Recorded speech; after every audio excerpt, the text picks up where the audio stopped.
Imagine waking up one morning, right, and your city's entire criminal underworld has just vanished. Poof. Yeah, like into thin air. No arrests, no big shootouts, no bodies. Just gone. How could something that huge and frankly so weird even happen? That's the baffling premise we're diving into today. And our source isn't what you'd expect. Yeah. No police report, no gritty true crime book. No.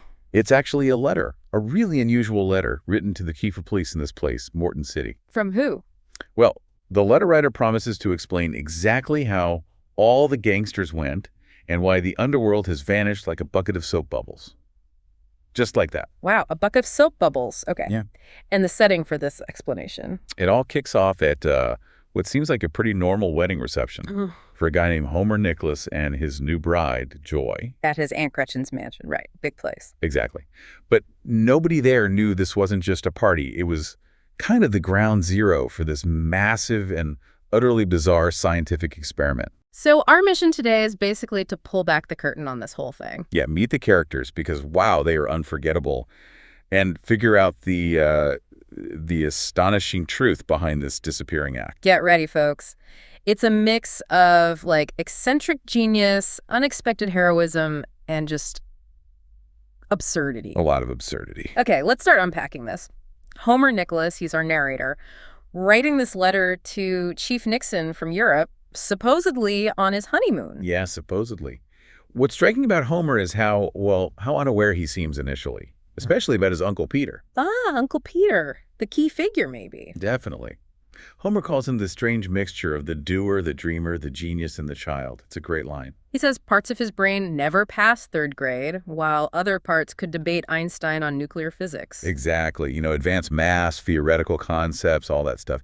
It just perfectly sets up the craziness to come. It really does. And we get a taste of it right away. Uncle Peter lives in this little bungalow, basement lab, steel door. Right. And Homer and Joy had to, bang on that door for 3 days straight just to talk to him before the wedding. 3 days, and they finally get in, only to interrupt his work on some new serum. And his reaction to Joy, it's not exactly warm fuzzies, is it? No. He's visibly disturbed about the marriage, and then basically insults Homer's moral training for traveling with this woman you have with you. Ouch. How did Joy take that? Well, Homer says she's got the finest breeding, but she was still stunned.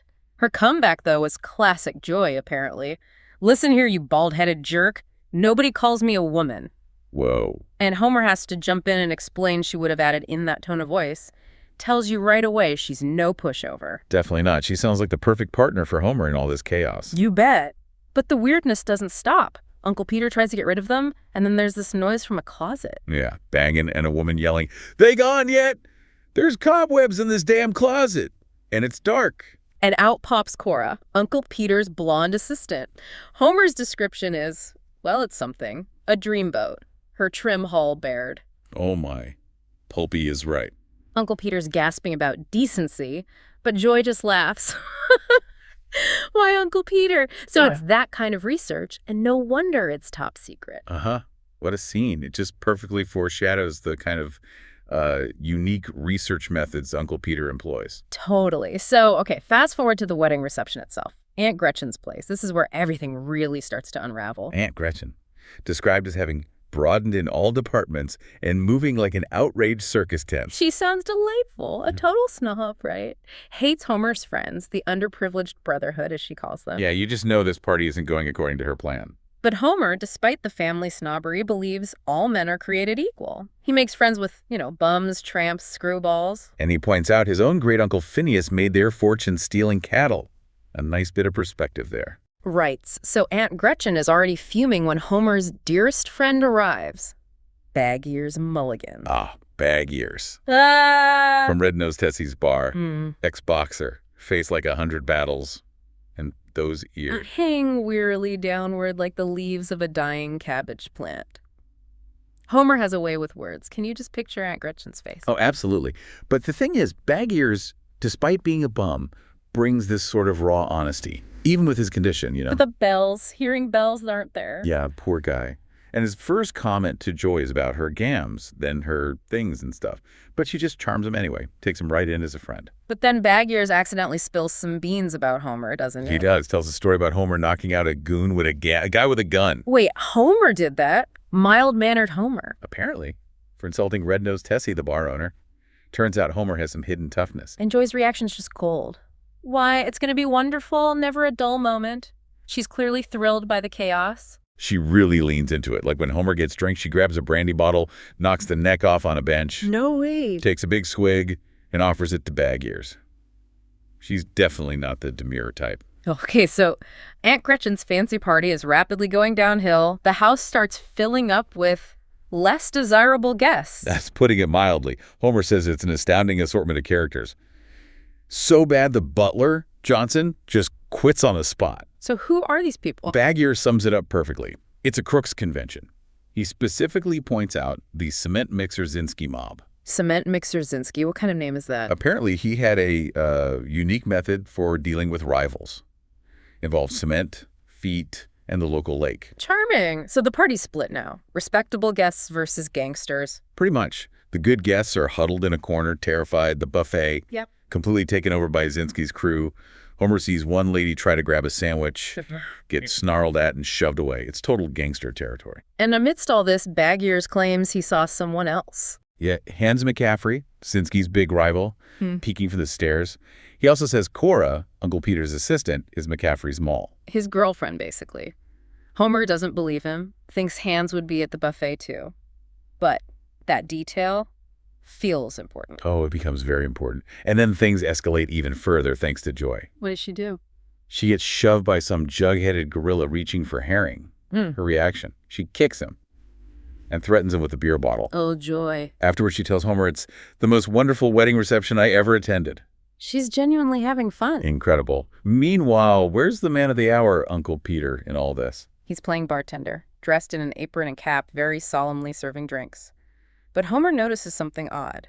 What's that? After each drink he serves, he glances at his watch, whispers to Cora, and she writes something down in a notebook.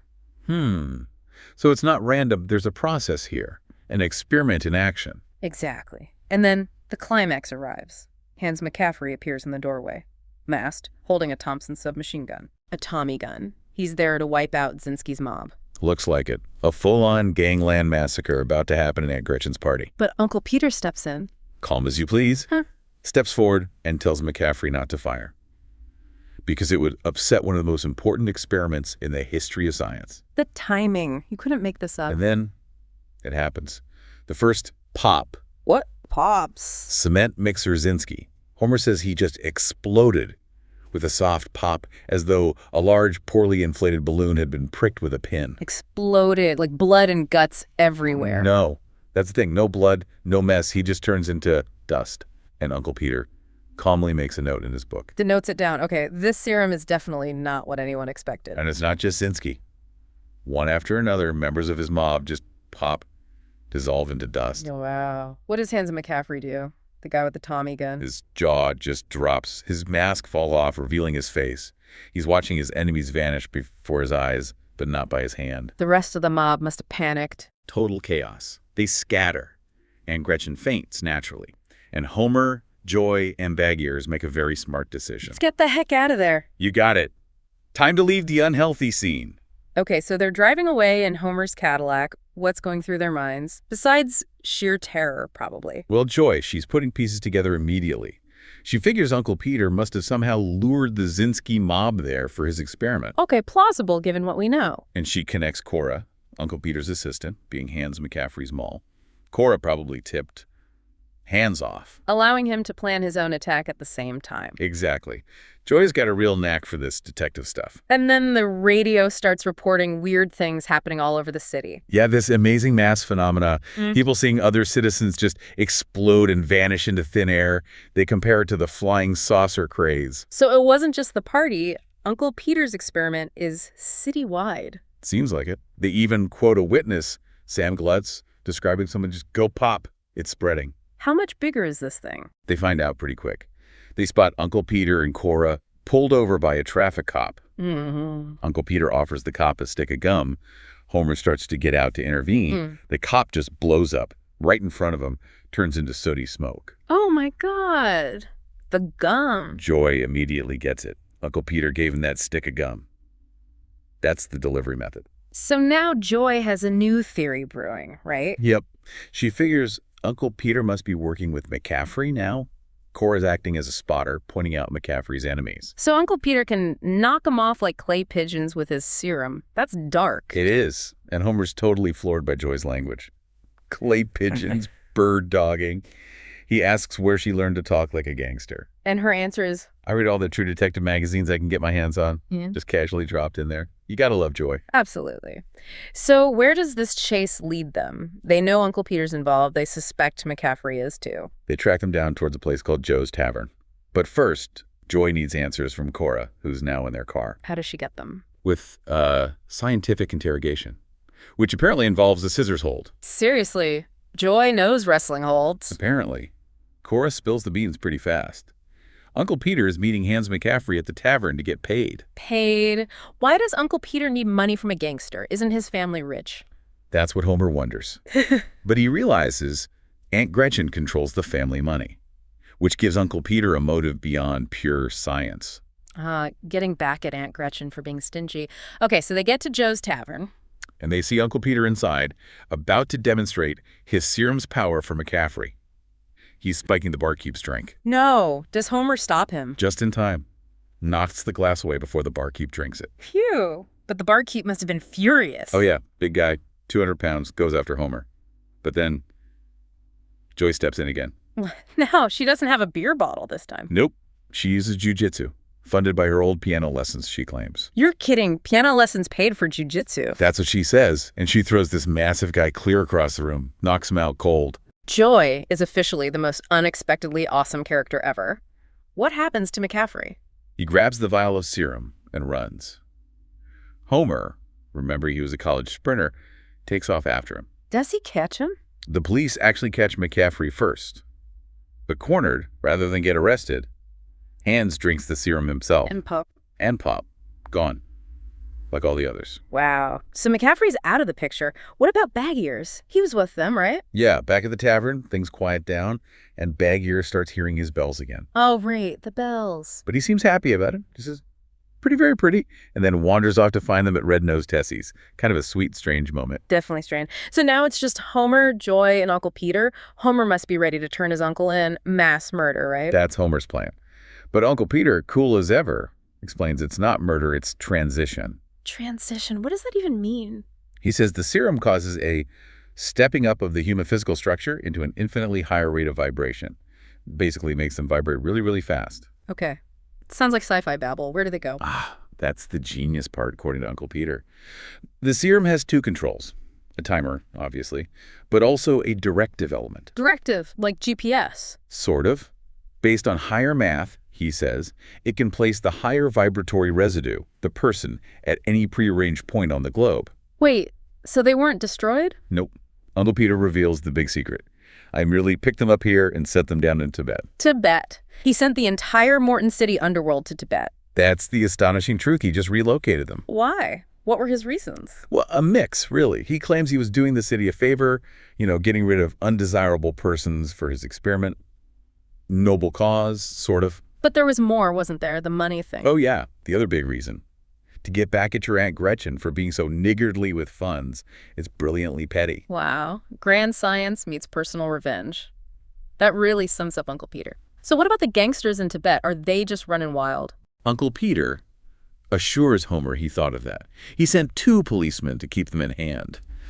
Also via serum, presumably. 2 cops. Against the whole Zinsky mob and others. Good luck with that. What's next for Uncle Peter? He's off to Tibet himself with Cora to follow up and check on the success of my serum and also to meet some yogis. Yogis? Why? Because they can supposedly walk on water and move straight through solid walls. He wants to study them, though he does add that while yogis might be above things of the flesh, he is not. Always the pragmatist, even when planning interdimensional travel, apparently. So Uncle Peter leaves. What about Joy? Joy seems to have had enough of the mental exercises, as she calls them. She just heads back to Joe's Tavern, leaving Homer to deal with the aftermath. And Homer finally realizes his honeymoon has gone completely off the rails. Understatement of the century. He goes back to the tavern to find Joy, but she's already gone again. Where this time? Off to help Bag Ears find his bells. Their adventure just keeps going. So the letter ends there. Homer writing to the chief from the back room of the tavern. Yep. Finishing his story before he goes off to find Joy and finally start that well-earned honeymoon, you really do wonder if life with Joy will ever be boring. I'm guessing probably not. So let's recap the big reveal. The entire criminal underworld wasn't wiped out. It was Okay. just moved. Relocated wholesale to a Tibetan monastery thanks to Uncle Peter's vibration serum. It's not just crime. It's science fiction meets gangster flick meets, I don't know, family drama? Bizarre. Absolutely bizarre. And the characters. Homer's hidden toughness, Joy's incredible resourcefulness and wit, Her jujitsu. her jujitsu, Uncle Peter's weird mix of genius and, frankly, moral ambiguity, and poor Bag-Ears, loyal to the end, chasing his bells. It's quite a crew. So we figured out the how and the why, but it leaves you thinking, doesn't it? For sure. Like, what does it even mean to clean out a city's criminals if your solution is just teleporting them somewhere else? Is that really a solution? Especially when the motive is partly scientific curiosity and partly getting back at your stingy aunt. Right. It makes you question the lines between, good intentions and disastrous consequences. Or maybe just the sheer unpredictable weirdness people are capable of. Yeah, maybe the takeaway is be careful who you invite to your wedding reception, especially if your uncle is a disgruntled genius with a secret lab. Makes you wonder, doesn't it? What happens next in Tibet? That's a whole other story.